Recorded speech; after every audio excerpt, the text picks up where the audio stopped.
आप संघर्ष करो, तुम्हारे साथ है। सभी साथियों को जय जवाहर। हालांकि मेरा वक्तव्य शॉर्टकट में हो गया था, लेकिन कुछ बातें साथियों ने कहा कि एक बार एक अपील और हो जाए। मैं यहाँ के मीडिया के साथियों को मैसेज पहुंचाना चाह रहा हूं कि आपने शायद अब तक की कोई ऐसी सभा या ऐसी रैली पहली बार देखी होगी जो एक बार सभा हो गई, सभा होने के बाद रैली हो गई और वापस सभा में शांतिपूर्वक बैठे हुए हैं, ऐसा कार्यक्रम पहली बार देखा होगा। क्योंकि ऐसा कार्यक्रम ऐसी जनता इसलिए है कि ये जनता अपने खुद के खर्चे से और स्वाभिमान से आई हुई है, इसलिए है। अगर किराए के पैसे से या पैसा दे के लाई हुई भीड़ होती तो ऐसे टिकने वाली नहीं थी। तो ये जनता टिकने वाली है, बिकने वाली नहीं है। आप सबको खूब खूब धन्यवाद। आपने ये शांतिपूर्वक जो कार्यक्रम को सफल बनाया। मैं आपसे उम्मीद करूंगा, आशा करूंगा कि यही प्यार, यही स्नेह 26 तारीख के दिन अपना जो चुनाव चिन्ह आवंटित होगा उसको बटन के दबा के ये प्यार और जताना है। और जिस तरह से उन नेताओं के खिलाफ आपके अंदर जो गुस्सा है, वो गुस्सा भी उसी दिन अपना जो मत का अधिकार है उसका उपयोग करके उनको एहसास कराना है कि हमारे बांसवाड़ा डूंगरपुर में जिन्हें जनता की भावना के साथ खिलवाड़ किया है उनको सबक सिखाएंगे। इस पंडाल के अंदर हमारे एससी समुदाय के भाई, ओबीसी के भाई, माइनॉरिटी के भाई, अन्य वर्ग के जो भी भाई आए हैं, आप सबको भी तहे दिल से धन्यवाद देना चाहूंगा कि आपने सच्चाई का साथ दिया, लोकतंत्र का साथ दिया। इसके लिए आप सबको खूब खूब धन्यवाद। साथ ही आप सबको लगा होगा क्या कई हमारे कांग्रेस के पदाधिकारी, बीजेपी के भी कई कार्यकर्ता आए हैं, क्योंकि यहाँ की जनता को, यहाँ के कार्यकर्ताओं को पता चला है कि जिस नेता ने बांसवाड़ा डूंगरपुर की जनता को कांग्रेस के नाम से गुमराह करके, लोगों को पाबंद करके, डरा धमका के और आज बीजेपी में चला गया है, तो जनता समझ चुकी है उनके पीछे भागने वाली नहीं है। तो उन सारे कार्यकर्ताओं को भी धन्यवाद देना चाहूंगा कि आपने इस महान जो रैली आयोजन था उसमें समर्थन दिया, आपने साथ दिया। और मैं आशा करूंगा कि यही समर्थन, यही सहयोग वोटिंग में तब्दील हो और अवश्य डूंगरपुर बांसवाड़ा के अंदर एक ऐतिहासिक परिणाम आएगा और इतिहास रचा जाएगा। साथियों, बातें अनेक हैं। आज से हमारा कारवां शुरू होगा। लोग कहते हैं वो बहुत ताकतवर है, लोग ये भी कहते हैं बहुत पैसे वाले हैं, लेकिन ये देश पैसा और किसी व्यक्ति के ताकत से नहीं चलता। ये देश 18 साल की उम्र पूरी करने वाले प्रत्येक नागरिक से चलता है और उनके पास देश चलाने की चाबी है, जिसको हम वोट कहते हैं। मैं पुलिस प्रशासन के साथियों को भी धन्यवाद देना चाहूंगा।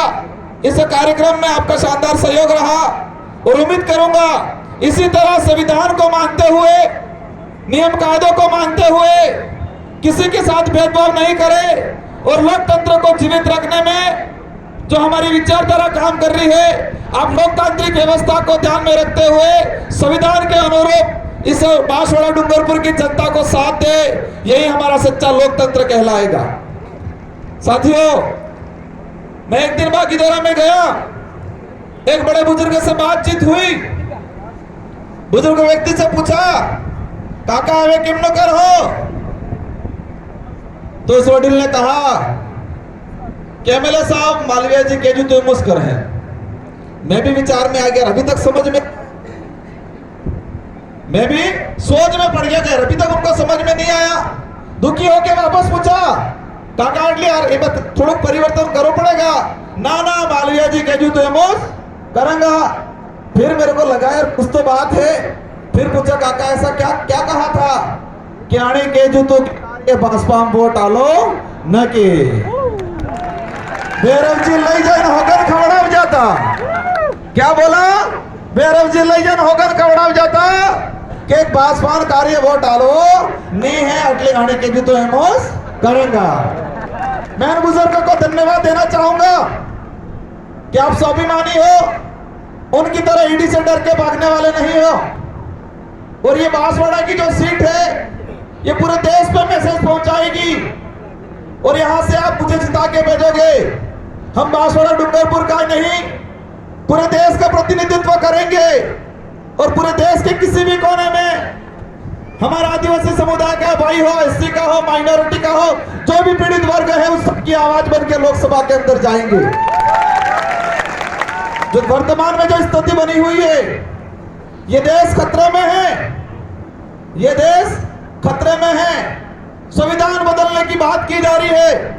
हमें विचार करना पड़ेगा कि राजस्थान के अंदर सरकार बनी और सरकार बनते ही राजस्थान के अंदर एक माहौल बना दिया कि धर्म के नाम से हम किसी भी धर्म का विरोध नहीं करते, लेकिन धर्म के नाम से जो राजनीति हो रही है उसका हम कठोर विरोध करते हैं। एक दुर्भाग्य की बात है, एक राष्ट्रीय पार्टी है, देश में उसकी सत्ता है, लेकिन बीजेपी आज इतनी गिर चुकी है, लोगों को यह डरा रही है कि राम के नाम से वोट देने पड़ेंगे। यहां तक बोल रही है लोग कि जो बीजेपी को वोट नहीं देता है वो राम का नहीं, ये बोल रही है लोग। ईडी का सहारा लिया, सीबीआई का सहारा लिया, अब राम का भी सहारा ले रहे सत्ता बनाने के अंदर। लेकिन ये जनता समझ चुकी है और इस बार ऐसा तमाचा पड़ने वाला है इन लोगों को। डूंगरपुर बांसवाड़ा में तो पड़ने वाला है, लेकिन पूरे देश के अंदर इन लोगों को तमाचा पड़ने वाला है और पूरे देश में लोकतंत्र स्थापित होकर रहेगा। इन नेताओं को एहसास होगा कि ये देश ईडी सीबीआई भाजपा से नहीं चलता है, ये देश संविधान से चलता है और हम संविधान को सर्वोपरि मानते हैं। इसलिए मैं सारे वर्ग को कहना चाहूंगा, आपको बेवजह डराया जा रहा है, लेकिन आप इतना समझना कि जो व्यक्ति जिस कौम में पैदा हुआ उस कौम का नहीं हुआ। जो व्यक्ति जिस पार्टी में सरपंच से लगा के एमएलए एमपी मंत्री बना उस पार्टी का नहीं हुआ, वो व्यक्ति किसी का नहीं हो सकता है। मैं भाजपा के पदाधिकारियों को भी यह कहना चाहूंगा। और एक बात ये अजीब सी है, यहाँ पे भाजपा के जिला अध्यक्ष मालवीय जी के भाजपा में जाने से 5 दिन पहले लेटर लिख रहे हैं, महेंद्रजीत मालवीय की जांच कराई जाए। 3000 करोड़ का घोटाला किया है, सबसे बड़ा भ्रष्टाचार किया है, पेपर लीक किया है, इसमें जांच कराने की मांग करते हैं भाजपा के जिला अध्यक्ष। और जैसे भाजपा की फैक्ट्री में जाने के बाद वही भाजपा के जिला अध्यक्ष बोल रहे हैं कि मालवीय जी बहुत बढ़िया नेता है, तुम चलाओगे, तुम घुमाओगे, जिधर घुमाओगे उधर। और ये बांसवाड़ा डूंगरपुर की जनता घूमने वाली नहीं है, तुमको चक्री में घुमा के पेटी में बंद करके एक देके घर पे बिठाने का काम करेगी इस बार। इसलिए आप सभी साथियों को, इनके पास हथियार है, जिस तरह से उनके वीडियो आ रहे, किसी को कह रहे सरकार बनते ही जेल दिलवा देंगे, किसी को कह रहे हेलीकॉप्टर घुमा देंगे, किसी को कह रहे किसके ये वो कर देंगे। मैं इस मंच से कहता हूं कि हमें आपसे व्यक्तिगत दुश्मनी नहीं है, लेकिन तुमने इस समाज के साथ, इस क्षेत्र के प्रत्येक वर्ग के साथ जो धोखा किया है उसका बदला इस बार जरूर लेंगे और हम भी दिखा देंगे। और हम भी दिखा देंगे कि देश के संविधान में ताकत है या भाजपा में ताकत है। ये लड़ाई, ये चुनाव, संविधान एक तरफ है और भाजपा एक तरफ है। हम मानेंगे कि संविधान की जीत होगी, भाजपा की हार होगी। इसलिए आप सभी को कहना, बहुत कुछ आ रहे हैं, समय हो गया है। मैं खुश हूं, मैंने ये प्लान किया था यहाँ से छोटा मोटा करके वहां जाके इसके बाद निकल जाएंगे, लेकिन सब लोगों की मांग आई कि नहीं, वापस सभा स्थल पे जाएंगे, वहां पर हमारे जो वक्ता रहेंगे उन सबकी बात सुनेंगे। और यहाँ तक अपने लोगों में यह हौसला है कि यहाँ से 26 तारीख तक भी बैठना पड़े तो बैठने के लिए तैयार है, ऐसा हौसला है।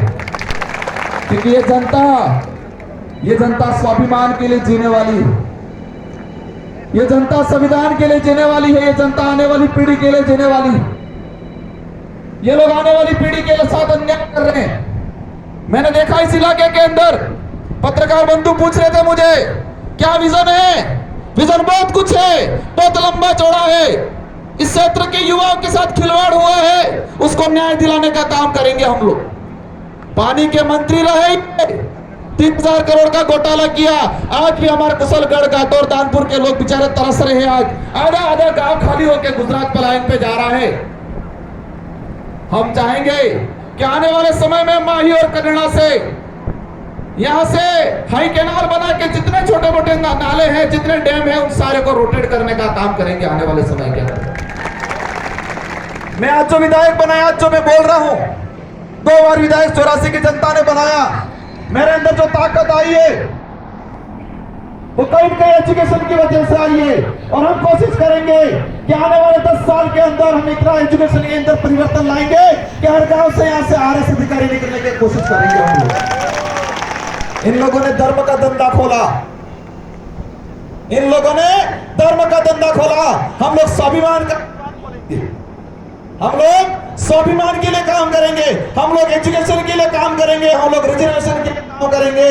हम लोग, हमारे जो लोग किसान भाई खेती करते हैं, उनके एमएसपी के लिए काम करेंगे। इन्हीं शब्दों के साथ धन्यवाद, आभार, जय जोहार। सभी साथियों से अनुरोध है कि सभी साथी शांतिपूर्वक तरीके से व्यवस्थित अपने घर पे जाना है और घर घर, गली गली, गांव, परिवार परिवार तक ये बात पहुंचानी है। आप सबको धन्यवाद, आभार, जय जोहार। और एक हमारे संभागीय आयुक्त, हमारे संभागीय अध्यक्ष